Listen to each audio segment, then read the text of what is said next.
Percaya atau tidak, terserah Anda.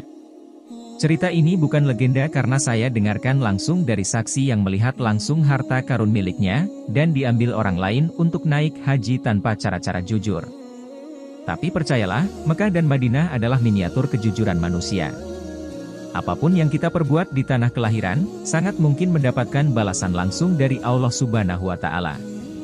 Ketika menunaikan ibadah haji di tanah suci, sebut saja namanya Nawi.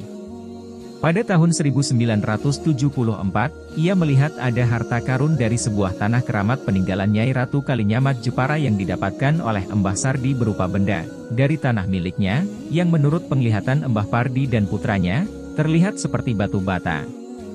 Tapi oleh Nawi, ia melihat benda itu bukan batu bata, namun emas berlian karena meskipun kelihatan seperti batu bata, tapi lapisannya mengkilap, berkelip-kelip seperti intan permata seperti biasanya, yang tentu saja bernilai sangat mahal.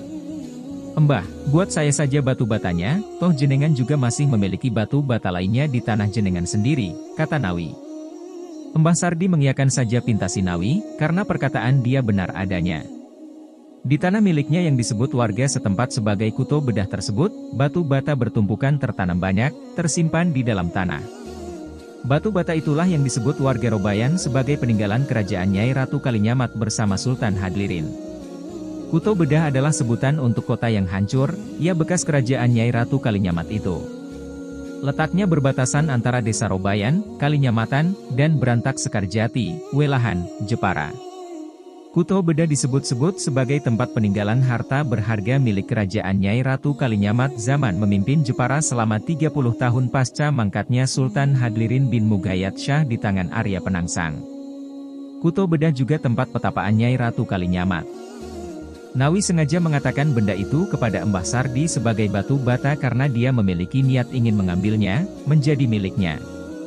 Akhirnya, setelah diserahkan oleh Embah Sardi, Nawi menggadaikan harta karun kepada seorang pengusaha Cina toko emas di desa sebelah.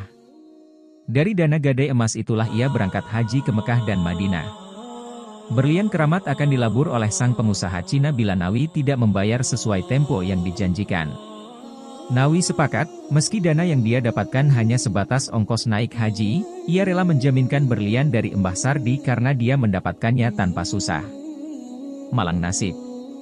Pasca naik haji, ternyata Nawi tidak pulang-pulang ke rumahnya di Robayan. Banyak orang bertanya nasib di Mekah sana waktu itu. Keluarganya juga banyak yang menganggap Nawi sudah meninggal di Tanah Suci.